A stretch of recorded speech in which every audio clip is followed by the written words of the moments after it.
4장. 모세가 대답하여 이르되 그러나 그들이 나를 믿지 아니하며 내 말을 듣지 아니하고 이르기를 여호와께서 내게 나타나지 아니하셨다 하리이다. 여호와께서 그에게 이르시되 내 손에 있는 것이 무엇이냐? 그가 이르되 지팡이니이다. 여호와께서 이르시되 그것을 땅에 던지라 하시매 곧 땅에 던지니 그것이 뱀이 된지라. 모세가 뱀 앞에서 피하매 여호와께서 모세에게 이르시되 내 손을 내밀어 그 꼬리를 잡으라. 그가 손을 내밀어 그것을 잡으니 그의 손에서 지팡이가 된지라.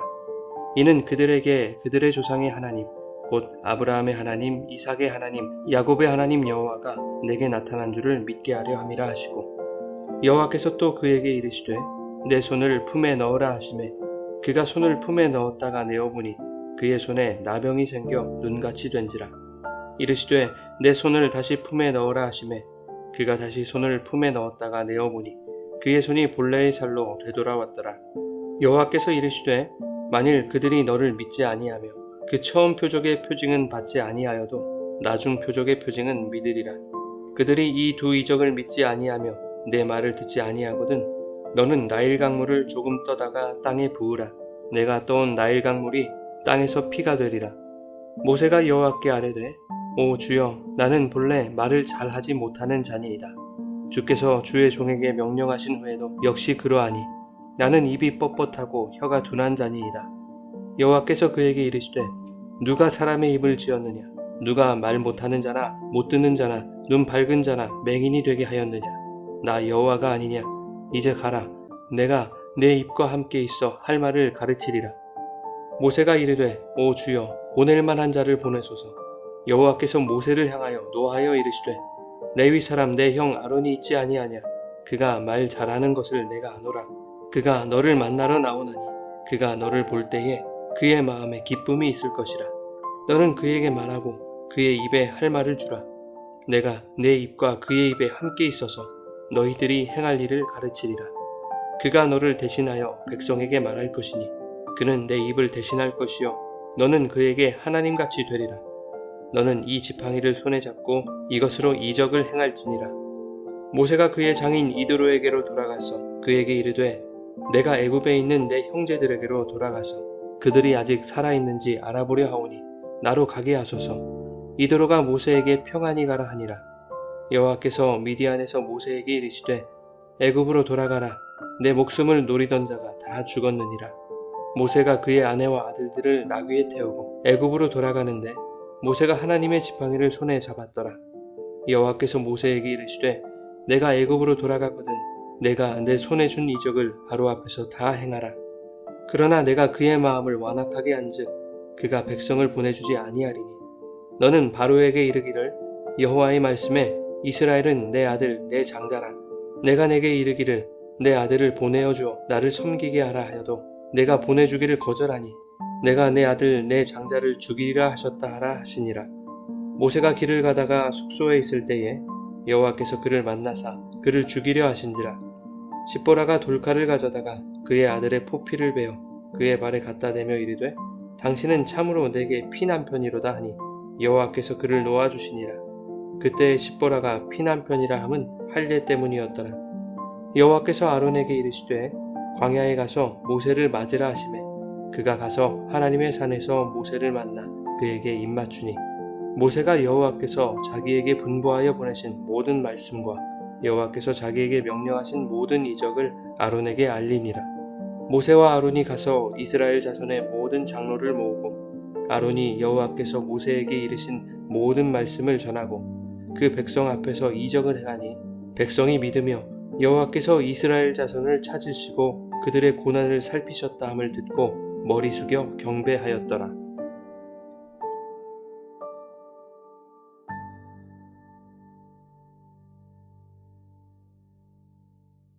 여러분 좋은 아침입니다. 오늘도 말씀 가운데 주님의 위로와 회복의 은총이 풍성히 임하기를 소원합니다. 3장에서 하나님은 모세에게 이스라엘 백성에게 가라고 명하시죠. 하나님이 이스라엘을 애굽의 고난 중에서 인도하여 내어 가나안 땅으로 올라가게 하실 것이다 라고 말하면 이스라엘 백성들이 모세의 말을 들을 것이다 라고 말씀하셨습니다. 그러나 모세는 여전히 의심스럽습니다. 40세에 애굽을 떠나 80세 노인이 되어 돌아온 그 낯선 사람의 말을 누가 믿겠습니까? 혹여 모세를 알아보는 사람들이 있더라도 그들에게 모세는 살해를 저지르고 시신을 유기까지 한 범죄자요 도망자에 불과하지 않겠습니까? 그러니 모세가 오늘 본문 4장 1절에 그들이 나를 믿지 않을 것이며 내 말을 듣지 않을 것이라고 반응한 것은 어쩌면 당연한 모습일 수도 있을 것 같습니다. 그러나 하나님은 인간이 당연하게 생각하는 그것을 깨뜨리심으로 당신의 뜻과 말씀의 절대성을 나타내시는 분이시죠. 하나님은 모세에게 손에 든 지팡이를 던지라 하셨고 지팡이를 던지자 뱀이 되었습니다. 그런데 하나님은 모세에게 그 뱀의 꼬리를 잡으라 하십니다. 이것은 뱀을 대처하는 상식적인 방법이 아니죠. 뱀을 제압하기 위해서는 머리를 잡는 것이 당연하기 때문입니다. 그러나 모세는 말씀대로 뱀의 꼬리를 잡습니다. 그러자 뱀은 다시 지팡이로 변합니다. 상식을 내려놓고 말씀에 순종하는 것이 위기와 두려움을 극복하게 한다는 것을 교훈하시려는 하나님의 의도가 거기에 들어있는 것이죠. 출애굽기 7장에 아론이 자신의 지팡이를 던지자 뱀으로 변하는 일이 기록되어 있습니다. 그때 애굽의 술사들도 지팡이로 뱀을 만드는 이적을 보이죠. 그러나 아론의 지팡이, 즉 뱀으로 변한 그 아론의 지팡이가 애굽 술사들의 지팡이를 삼키는 사건이 일어납니다. 그것은 하나님의 권세가 애굽의 권세를 이기는 것을 상징하고 있는 것이죠. 물론 이것이 오늘 본문 이후에 일어나는 사건이라 할지라도 본문에서 지팡이를 뱀으로 변하게 하시고 또 그 뱀의 꼬리를 잡아도 상함이 없었던 이 이적은 뱀으로 상징되는 애굽의 왕권이 하나님의 통치권 앞에서 얼마나 무력한 것인지를 보여주는 것입니다. 그런가 하면 품에 넣은 손에 나병이 생겼다가 사라지는 이 기적은 하나님의 말씀에 순종할 때 모든 죄와 죽음으로부터 회복될 수 있다는 것을 의미하는 것이죠. 즉, 이 두 이적은 눈에 보이는 이적 자체보다 그 속에 담긴 의미가 중요하다는 것입니다. 보이는 이적보다 하나님의 말씀의 권위와 능력이 있다는 것을 강조하고 있는 것이죠. 본문 8절에 하나님이 모세에게 말씀하시기를 이스라엘 백성이 너를 믿지 아니하며 그 처음 표적의 표징을 받지 아니하여도 나중 표적의 표징은 믿을 것이라고 말씀하십니다. 여기서 표징이라는 말은 히브리어로 소리를 의미하는 단어입니다. 즉 하나님이 모세에게 행하게 하신 이적들은 눈에 보이는 기적이 아니라 그 이적 행위 속에 하나님의 말씀과 교훈의 소리가 담겨 있다는 것을 의미하는 것이죠. 하나님은 이스라엘 백성이 보이는 기적 속에서 하나님의 교훈을 발견하여 하나님의 소리를 들음으로 그것을 믿게 하시려는 것이죠. 하나님은 모세에게 만약 이스라엘이 이 두 이적을 믿지 않는다면 나일강 물을 피로 변하게 하는 이적을 행하라고 말씀하셨습니다. 다행히 30절 이하에 아론이 모세가 행했던 이적을 행하자 이스라엘 백성이 믿었다고 기록합니다. 그러나 후에 바로왕 앞에서 그 이적을 행했을 때 바로왕은 마음이 완악해질 뿐 이스라엘 백성을 보내주지 않았습니다. 그래서 나일 강물을 피로 변하게 하는 이적이 애굽에 대한 첫 번째 재앙이 된 것이죠. 모세는 이적을 경험하고도 이스라엘 백성에게로 가라는 하나님의 명령을 거부합니다. 자신은 본래 말을 잘하지 못하며 입이 뻣뻣하고 혀가 둔한 자라고 핑계를 대고 있죠. 미디안 광야에서 장인의 양떼를 치며 지난날에 대한 성찰의 세월을 보냈던 그 모세의 혀가 둔해진 것은 사실일지도 모릅니다. 그러나 본래 말을 잘하지 못한 사람은 아니었습니다. 그는 남의 싸움에 참견하고 훈수를 둘 만큼 자신의 의견을 피력하는 일에 적극적인 사람이었습니다.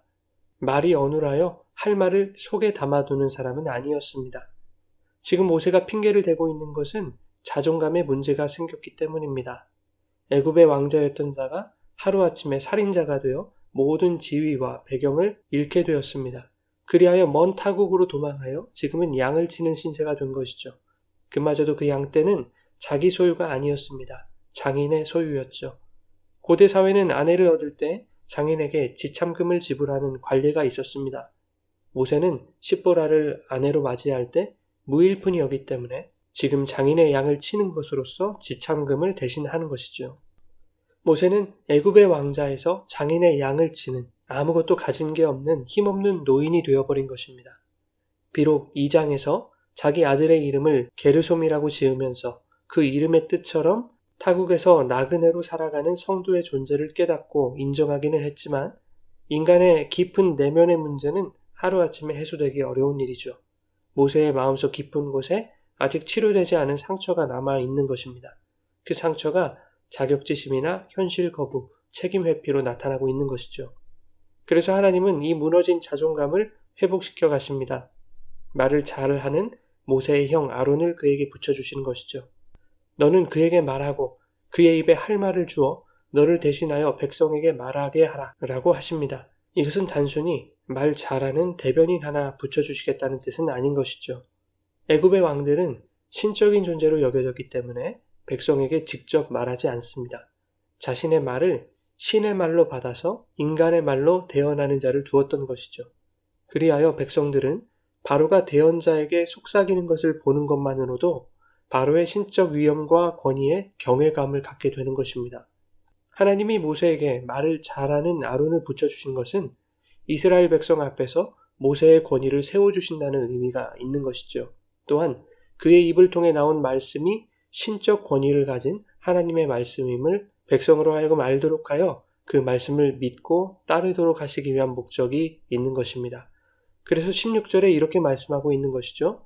그가 너를 대신하여 백성에게 말할 것이니 그는 내 입을 대신할 것이요 너는 그에게 하나님같이 되리라. 여러분, 세상은 완벽한 사람을 택하지만 하나님은 모세처럼 그리고 우리처럼 죄 많은 자, 열등감에 빠져있는 자, 내면의 깊은 상처로 자존감이 깨어진 자들을 택하십니다. 그래서 때로는 훈계하시고 때로는 위로하시고 때로는 용기 주시며 그들을 회복하게 하시죠. 그리하여 하나님의 일들을 감당할 자로 준비되어 가게 하시는 것입니다. 그렇게 모세도 용기를 얻고 자존감을 회복하여 드디어 바로 앞에 나아가기로 마음먹었습니다. 그런데 하나님이 이상한 말씀을 하십니다. 21절에 너는 애굽으로 돌아가거든 내가 내 손에 준 이적을 바로 앞에서 다 행하라고 그렇게 말씀하시면서도 하나님이 바로의 마음을 완악하게 하시겠다고 말씀하시는 것입니다. 그래서 바로가 이스라엘 백성을 보내주지 않을 것이라는 것입니다. 바로의 마음을 완악하게 하실 것이라면 왜 모세를 보내신단 말입니까? 이것은 바로의 마음을 그의 인간성 그대로 내버려 두신다는 말씀인 것입니다. 하나님의 내버려 두심을 신학에서는 하나님의 유기라고 합니다. 사실 이것은 로마서 1장에서 바울이 말한 것이죠. 1장 24절에는 하나님이 그들을 마음의 정욕대로 더러움에 내버려 두셨다라고 말씀합니다. 26절에는 그들을 부끄러운 욕심에 내버려 두셨다라고 말씀하죠. 또 28절은 그들이 어떤 자들인지를 말씀하고 있습니다. 마음에 하나님 두기를 싫어하는 자들입니다. 하나님은 그들을 그 상실한 마음, 즉 하나님을 상실한 그 마음 그대로 내버려 두사 합당하지 못한 일을 하게 하셨다라고 말씀합니다. 그 합당치 못한 일이 무엇인지 로마서 1장 29절에서 31절까지 기록되어 있습니다. 불의, 추악, 탐욕, 악의, 시기, 살인, 분쟁, 사기, 악독, 수근수근하는 것, 비방, 능욕, 교만, 자랑 등입니다. 32절은 이 같은 일을 행하는 자들은 사형에 해당하며 그 사형은 하나님께서 그들에게 정하신 것이라고 말씀하고 있는 것이죠. 바로왕이 바로 이 말씀에 해당하는 사람인 것입니다. 마음에 하나님 두기를 싫어하는 바로의 그 상실한 마음 끝에는 하나님이 정하신 사망이라는 심판이 반드시 찾아올 것입니다. 그러나 바로는 그 사망이 찾아올 때까지 최선을 다해 합당치 못한 일들을 하게 되는 것이죠. 바로가 아무리 애굽의 왕이어도 아무리 큰 힘을 가졌더라도 아무리 그가 형통하여도 그는 하나님이 정하신 사망의 날을 향해 가고 있을 뿐인 것이죠. 이것이 유기된 인생입니다. 그런데 세상의 모든 사람은 하나님의 유기를 경험한 자입니다. 세상의 모든 사람은 죄인이기 때문에 하나님의 유기를 경험할 수밖에 없죠.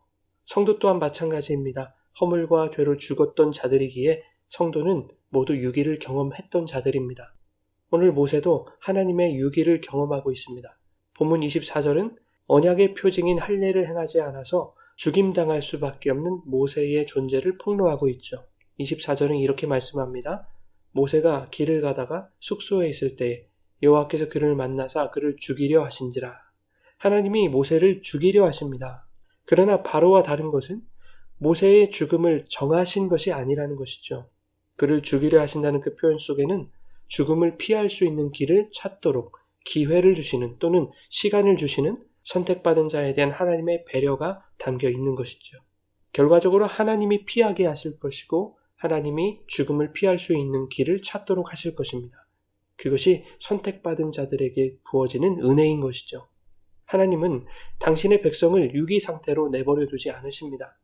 마음에 하나님을 두게 하시고 하나님의 말씀을 두게 하시죠. 그래서 모세의 경우에는 그의 아내 십보라를 통해 창세기 17장 10절 이하에 있는 하나님과 이스라엘 백성 사이에 지켜야 할 언약을 생각나게 하셔서 아들 게르솜에게 언약의 상징인 할례를 행하게 함으로 그의 포피를 남편 모세에게 가져갔던 것이죠. 그것을 통해 모세도 하나님과 이스라엘 백성이 맺은 그 언약을 떠올리며 언약의 상징인 그 할례를 행했을 것입니다. 비로소 하나님의 언약을 성취하는 도구로 쓰임받을 수 있게 된 것이죠. 사랑하는 여러분, 우리는 모두 허물과 죄로 인해 유기를 경험한 자들입니다. 죄악으로 깨지고 상한 존재들이었습니다.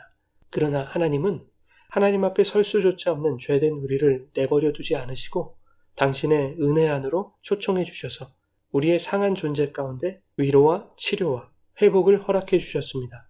그들에게 작정하신 영생을 향하도록 오늘도 우리를 아름답게 지어가고 계시는 것입니다. 이 하나님의 위로와 회복의 은혜에 감사하며 오늘도 하나님이 써내려 가시는 구원의 역사, 구원의 경륜 가운데 순종의 도구들로 쓰임받는 거룩하고 복된 성도의 삶이 되시기를 예수님의 이름으로 축원합니다.